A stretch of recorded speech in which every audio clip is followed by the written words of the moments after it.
மனிதர்கள் எப்படி வாழக்கூடாது அப்படிங்கிறது தான் இன்றைக்கு எல்லாருடைய நாட்டமும் இருக்குது.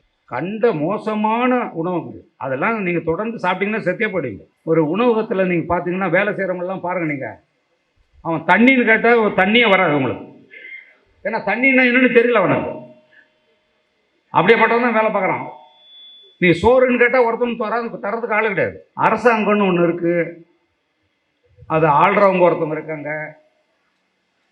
அப்புறம் அதிகாரிகள்லாம் இருக்காங்க. அவங்களாம் என்ன பண்ணுறாங்க, எத்தனை பேர் இது வழியாக சாப்பிட்டு போகிறாங்க. என்ன கேட்டால் அங்கே சட்டமன்றத்தில் இருக்க எல்லா சட்டமன்ற உறுப்பினர்களும் காசு வாங்க வந்து சாப்பிட்டு போங்க, வந்து பாருங்கள் உங்கள் பகுதியில் எங்கெங்கே உணவகம் வச்சுருக்கோ அதை சரியாக மாற்றியான்னு சொல்லுங்கள். அதில் உங்கள் வேலை இல்லையா? யார் வேலை அது? நீங்கள் உணவகம் வச்சுருக்கிறவங்களா இதை பார்த்தா இனிமேலாவது திருந்துங்க தயவு செஞ்சு.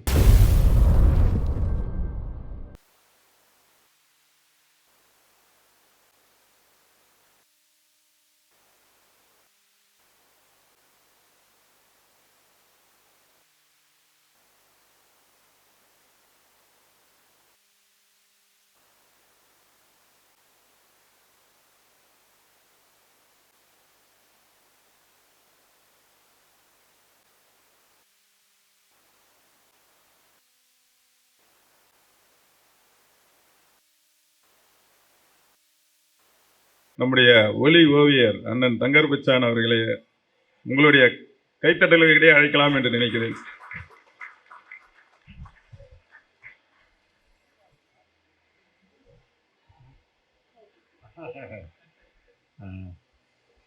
வணக்கம். எல்லாரும் உணவு இருந்துட்டு தான் பேசுகிறோம். இது வெறும் ஒரு உணவகமாக இருந்திருந்தால் நான் வந்திருக்க மாட்டேன். மனிதர்கள் எப்படி வாழக்கூடாது அப்படிங்கிறது தான் இன்றைக்கு எல்லாருடைய நாட்டமும் இருக்குது, விருப்பமும் இருக்குது, அது தேவைன்னு நினைக்கிறாங்க. மனிதர்கள் எப்படி வாழணுங்கிறதுல முக்கியமானது உணவு முறை, அப்புறம் வாழ்வியல் முறை, அப்புறம் அதுக்குள்ளே நம்முடைய மொழி சார்ந்த, நம்முடைய மரபு சார்ந்த எல்லாமும் இருக்கிறது தான் மனோ அண்ணனுடைய உணவகம். சென்னையிலிருந்து இது திருச்சி தேசிய நெடுஞ்சாலைன்னு சொல்கிறாங்க. இது வழியாக நீங்கள் ராமேஸ்வரத்துக்கும் போகலாம். நீங்கள் எப்படி போனாலும் மேல்மருவத்தூரை மறக்காதீங்க. மேல்மருவத்தூர் யாருக்கும் மறக்கக்கூடிய இடம் இல்லை.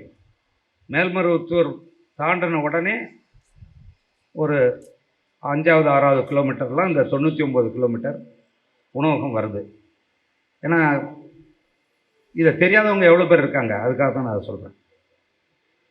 இந்த உணவகம் வந்த பிறகு, உணவகம் வர்றதுக்கு முன்னாடி ரெண்டாக நீங்கள் பிரிக்கலாம். இந்த உணவகம் வந்த பிறகு புதுசாக உணவகம் திறக்கிறவங்க நினச்ச மாதிரி திறக்க முடியலை. காரணம், ஒரு உணவகங்கிறது ஏதோ ஒரு இடத்த வச்சு 4 நாற்காலியை போட்டு குடிக்கிற தண்ணியை வச்சு காசு வாங்கிட்டு அனுப்புகிற மாதிரி இருந்தது இல்லை. அதை முற்றிலும் மாத்திர சிந்தனையை பண்ணது மனோகர் அண்ணன் தான். இதெல்லாம் இது அரசாங்கம்னு ஒன்று இருக்குது, அது ஆள்றவங்க ஒருத்தவங்க இருக்காங்க, அப்புறம் அதிகாரிகள்லாம் இருக்காங்க. அவங்களாம் என்ன பண்ணுறாங்க, எத்தனை பேர் இது வழியாக சாப்பிட்டு போகிறாங்க. இது தமிழ்நாட்டுக்கு மாத்திரமில்லை, இந்தியாவுக்கு மாத்திரமில்லை, உலகம் முழுவதும் வாழக்கூடிய அத்தனை பேரும் கவனிக்க வேண்டிய உணவகம் இது. ஒரு உணவகங்கிறது என்னவா இருக்கணுங்கிறத முதல்ல பாருங்கள். இதை நான் இது இப்போ சாப்பிடுங்கள்லாம் நான் சொல்ல மாட்டேன். இப்போ இதை திறந்துருக்காரு உப்புக்கண்டம். உப்புக்கண்டங்கிற சொல் மறைஞ்சிக்கிட்டு இருக்குது, தேஞ்சிக்கிட்டு இருக்குது, அழிஞ்சிக்கிட்டு இருக்குது. இந்த உணவகத்தை நீங்கள் பாருங்கள். உள்ளே போய் எங்கேயாவது போனோம்னா உள்ளே காற்று இருக்காது, அங்கே ஒரு நாத்தம் அடிக்கும், வெளிச்சம் இருக்காது. ஏதோ 4 ஓட்ட ஃபேனை வச்சு சரசரன்னு ஓட்டிக்கிட்டு இருப்பாங்க. அதை எடுத்து எதுவும் குடிக்க முடியாது. எப்படா வெளியே போகணும் தான் தோணும். எவ்வளோ காற்றோட்டத்தோட, எவ்வளோ வெளிச்சத்தோட உள்ளே போனீங்கன்னா நம்முடைய சங்க இலக்கியங்கள்லேருந்து, தமிழர்கள் வாழ்ந்த வாழ்க்கையிலிருந்து, நம்முடைய இலக்கியங்களில் இருக்கிற நம்முடைய வாழ்வியல் சார்ந்த தத்துவங்களை, நம்முடைய முன்னோடிகளை இதையெல்லாம் அங்கங்கே நம்ம கண்ணில் படுற மாதிரி வச்சுக்கிட்டே இருக்கார் தொடர்ந்து. இதை வச்சா காசா வரும்? காசு வராது, காசு வராது. ஆனால் இருந்தும் அதை செய்துக்கிட்டே இருக்கார். ஆனால் அது தொடர்ந்து செய்கிறதால இன்னைக்கு அது வந்து கவனிக்கப்படுது.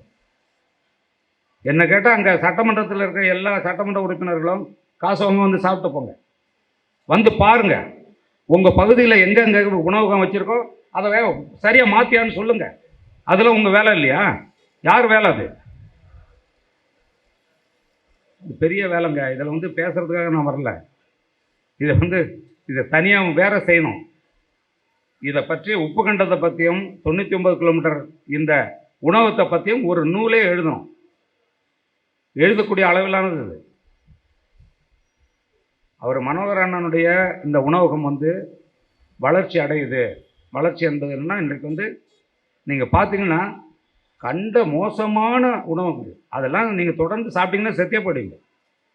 அது எல்லாம் 50, 60, 70, 100 கிளைகள்னு திறந்துக்கிட்டே இருக்க. அதுவும் உலகம் முழுக்க.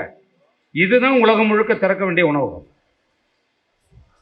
உங்களுடைய பிள்ளைகளோட வந்து இங்கே வந்து சாப்பிடுங்க, உங்கள் மனைவியோட வாங்க, உறவினர்களோட வாங்க, நண்பர்களுக்கு இதை அறிமுகப்படுத்துங்க. இது அப்படிப்பட்ட ஒரு உணவகமாக இருக்குது.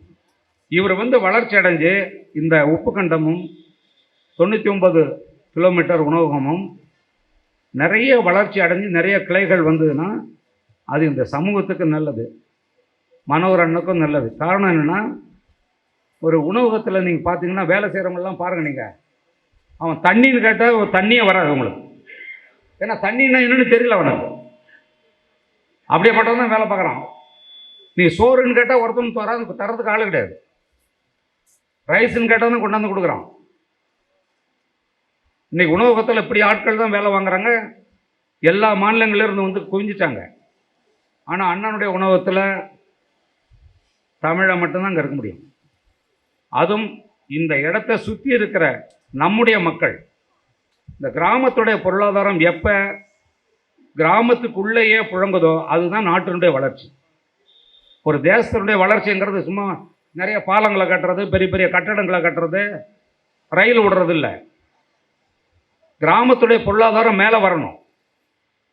இதுக்குள்ளே நிறைய இருக்குங்க. இதெல்லாம் யார்கிட்ட போய் சொல்கிறது? நாங்கள்லாம் அவருடைய நண்பர்களாக இருக்கோம், அவருக்கு பின்புலமாக இருக்கோம். நாங்கள் எப்படி ஒரு பொறுப்போட, நானும் வெற்றி, அஜயன் பாலா, பவா செல்லத்துறை, எங்களுக்கெல்லாம் ஒரு பொறுப்பு இருக்குது. பணம் கொடுக்குறாங்கிறதுக்காக எதையும் செய்கிறதில்ல, போடான்னு அடிச்சு விட்டுரும். ஒரு பொறுப்பு இருக்குது, ஒரு கடமை இருக்குது. நமக்கு பணமும் வேணும். இவர் சேவைக்காக இதை செய்யல, இவருக்கும் பணம் வேணும், கொஞ்சம் லாபம், அதை முறையாக செய்யணும். அதுதான் செய்கிறாரு. நீங்கள் உணவகம் வச்சுருக்கிறவங்களே இதை பார்த்தா இனிமேலாவது திருந்துங்க தயவு செஞ்சு. மக்களே நீங்களும் நல்லா புரிஞ்சுக்குங்க. நான்லாம் இந்த உடம்பு இருக்குல்ல, எங்கள் வீட்டிலலாம் மாதத்துக்கு ஒரு நாள் அமாவாசை வரும்ல, அன்னைக்கு தான் நெல் சோறு. மற்ற நாள்லாம் வரகு, தெனை, சாமை, உளுந்து, கொள்ளு, துவரை, மொச்சக்கொட்டை, கம்பு, கேவரு, இதுதான் நான் சாப்பிட்டது. அன்னையிலேருந்து இன்னை வரைக்கும் நான் அதுதான் சாப்பிட்டுட்ருக்கேன். ஆனால் எதிர்வரும் இப்போ வந்திருக்கிற தலைமுறைகள், எதிர்வரும் தலைமுறைகளுக்கு நம்ம எதை உணவாக கொடுக்கணும்னு இருக்குது. நம்ம எல்லாரும் பார்த்திங்கன்னா நல்லா இது மாதிரி பளபளப்பாக இருக்கிற ஹோட்டலில் மட்டும் சாப்பிட மட்டும் கற்று வச்சுருக்கோம். அது மட்டும் பத்தாது, அதுக்குள்ளே என்ன போடுறான்றதை பாருங்கள் முதல்ல. இதுக்கெல்லாம் ஒரு வரைமுறை. ஐயா நீங்கள் என்கிட்ட கொடுத்து பாருங்கள் உணவுத்துறையை, நான் எவ்வளோ பெரிய மாற்றங்களை செய்கிறேன்னு. செய்யணுங்க, உயிர்களை காக்கணும். ஒரு பக்கம் அழிச்சுக்கிட்டு இருக்கீங்க உயிரை, ஒரு பக்கம் காக்கிறதுக்காவது இது மாதிரி உணவகத்தை வந்து பாருங்கள். நீங்கள் பெரிய அண்ணா வந்து வாங்க, மனோகர் அண்ணன் வாங்க, உலகத்துக்கு தெரியணும் யார் மனோகர்னா எப்படி சொல்கிறது. இவங்க தான் மனோகர் அண்ணன். இவர் ஒரு முன்னோடி. இந்தியாவினுடைய இது குறித்த இந்தியாவினுடைய முன்னோடி இவர். ரொம்ப நன்றி. விளையாட்டு இல்லை, இவர் போன்றவர்கள் நீங்கள் வந்து உணவுத்துறை கொடுத்து பாருங்க, அதை எப்படி மாற்றி காட்டுவார். ஏன்னா அப்படிப்பட்ட ஆட்கள்லாம் தமிழில் இருக்காங்க. ஆனால் எவனோ வரான், என்னென்னமோ அள்ளிக்கிட்டு போகிறான், கண்ட குப்பையும் கொட்டுறான், நம்மளை கொண்டுட்டும் போகிறான். அண்ணன் வந்து இதே மாதிரி நிறைய விரிவுபடுத்தணும், நிறைய அந்த மக்களுக்கு வேலைவாய்ப்பு வரணும், மக்களுக்கு நல்ல சேவையை நீங்கள் வழங்கணும்னா நீங்களும் மகிழ்ச்சியோட இருக்கணும், நல்ல உடல்நலத்தோட இருக்கணும். ஆரோக்கியத்தோட. ஆமாம், எங்களுடைய வாழ்த்துக்கள். நன்றிங்க, நன்றி.